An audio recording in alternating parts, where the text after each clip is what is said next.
కొన్ని pan India movies ఉన్నాయి కదా. యా. మీరు ఏ మూవీ గురించి బాగా వెయిట్ చేస్తున్నారు? పుష్ప, దేవర ఇలాగా సంథింగ్. అన్ని సినిమాలు ఓజీ. అన్ని సినిమాలు నో నో నో నో అంటే నిన్న దేవర గ్లిమ్స్ చూసాము, అలాగే పుష్ప గ్లిమ్స్ చూసాము.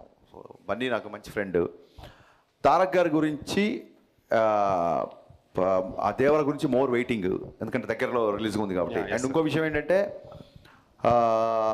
నేను నా లైఫ్లో తారక్ గారితో సినిమా నాకు వర్కౌట్ అవ్వకపోయినా ఎన్టీఆర్ గారికి నా లైఫ్లో చాలా స్పెషల్ ప్లేస్ ఉంటుంది. ఎందుకంటే not because of he gave me film, ఈ వర్క్ అని కాదు. నేను షాక్ సినిమా తర్వాత ఎమ్మెల్యే ఒక కథ స్క్రిప్ట్ ఆయన ఓకే చేశారు. 2009లో పేపర్ కట్టింగ్స్ కూడా ఉన్నాయి. ఎందుకంటే ఇమ్మీడియట్గా నెక్స్ట్ సినిమా ఓకే అని చెప్పి నేను ఆ పేపర్ కట్టింగ్ దాచుకున్నా. ఓకే, నా దగ్గర ఎమ్మెల్యే మంచి లక్షణాలను అబ్బాయి అని ఒక కథ ఆయన ఓకే చేశాడు. అప్పుడు షాక్ ఫ్లాప్ని చూడలేదు, ఏమి చూడలేదు, కేవలం నా కథను చూసి ఆయన అంత పెద్ద స్టార్ నా సినిమా ఓకే చేశారు. సో ఆయన మీద నా గౌరవం కానీ, ఆయన మీద నా అభిమానం కానీ, ఐఎమ్ మోర్ ఇండెప్టెడ్. మిగతా హీరోల కంటే కూడా ఆయనతో పనిచేసే సినిమా వర్కౌట్ ఒక గిల్ట్ ఒకటి, ప్లస్ నాకు అసలు నా నా ఒక షాక్ దర్శకుడిగా నా కథ ఓకే చేసిన ఫస్ట్ స్టార్ హీరో. సో ఎప్పుడూ ఎన్టీఆర్ గారికి నా గుండెలో స్పెషల్ స్పెషల్ స్పెషల్ ప్లేస్ ఉంటుంది. దేవర మొత్తం రికార్డ్స్ని తిరిగి రాయాలని మనస్ఫూర్తిగా కోరుకుంటున్నాను. Thank you sir.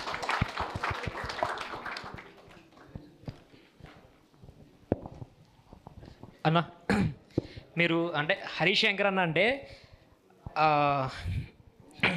Mass cinemas ఎక్కువ తీస్తారు అండ్ కమర్షియల్ సినిమాస్. ఇవి కాకుండా ట్రెడిషనల్ లైక్ డివోషనల్గా ఏమైనా ట్రై చేద్దాం అనుకుంటున్నారా? లేకపోతే ఒకవేళ మీరు ట్రై చేస్తే ఎటువంటి మూవీ ట్రై చేస్తారు?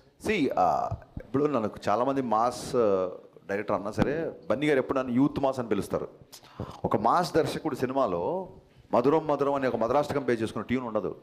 ఒక మాస్ దర్శకుడు సినిమాలో యద్భావం తద్భవతి అనే డైలాగ్ ఉండదు. ఒక మాస్ దర్శకుడు సినిమాలో అస్మైక యోగ తస్మైక భోగ రస్మైక రాగ హిందోళం అనే పాట ఉండదు. సో ఎక్కడో నేను చిన్నప్పటి నుంచి నేర్చుకున్న నా ఈస్థెటిక్స్, ఎకనామిక్స్ బ్యాలెన్స్ చేద్దామని కోరుకుంటాను. ఎప్పుడు అవి బ్యాలెన్స్ అవునప్పుడు ఇలాగ ఒక చిన్న దాని ఏమంటారు మిక్స్డ్ టాక్లు వస్తుంటుంది తప్ప ఐ డోంట్ అగ్రీ మరీ సూమోలు ఎగరడాలు నరకడాలు ఇవి చేస్తేనే మాస్ డైరెక్టర్ అనే ఒక ఫీలింగ్ నాకు ఎప్పుడు లేదు. నేను చెప్పినట్టుగా మీరు ట్రెడిషన్ అన్నారు కదా ఇందాక చెప్పినట్టుగా, అలాగా ఎండమూరి గారి నవల్స్ కానీ, లేకపోతే నేను అనుకున్న దావుడు మూతలు కానీ, ఇవన్నీ బియాండ్ మై మాస్ కంటెంట్ ఆ సినిమాలు ఉండబోతున్నాయి డెఫినెట్గా. ఎందుకంటే ఇప్పుడు కంటెంట్ బేస్ సినిమాలు బాగా చూస్తున్నారు కాబట్టి నా I'm more excited make that kind of films also.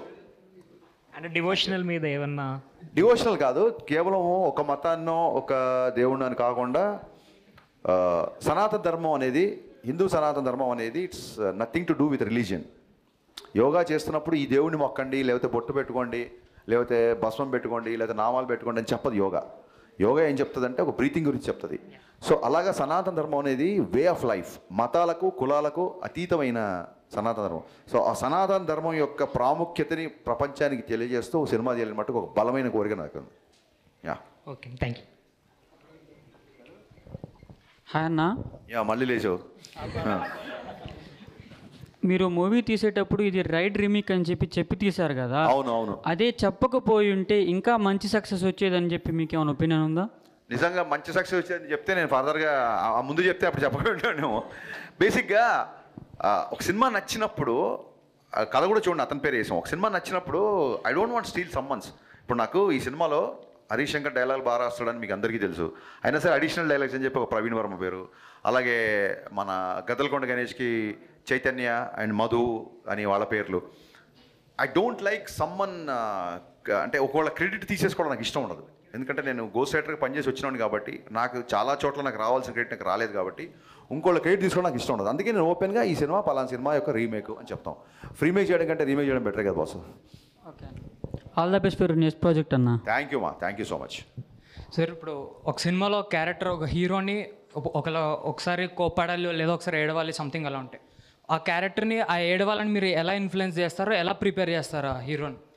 ఆ సీన్ తాలూకు ఎమోషను, ఆ సీన్ తాలూకు డైలాగు బలంగా చెప్పి ఈ సిచ్యువేషన్లో నువ్వు ఉంటే ఎంత బాధ వేస్తుంది, ఈ బాధలో నువ్వు చెప్పదలుచుకుంది ఏంటి అని చెప్పి, అంటే అది ఏడుపనే కాదు, ఒక సీన్ హీరోయిజం పండాలన్నా, ఒక ఎమోషనల్గా ఒక హీరో గట్టిగా డైలాగ్ చెప్పాలన్నా, ఒక కమెడియన్ ఒక టైమింగ్తో చెప్పాలన్నా మీరు ఎలా చేస్తారు అంటే దాన్నే డైరెక్షన్ అంటారు.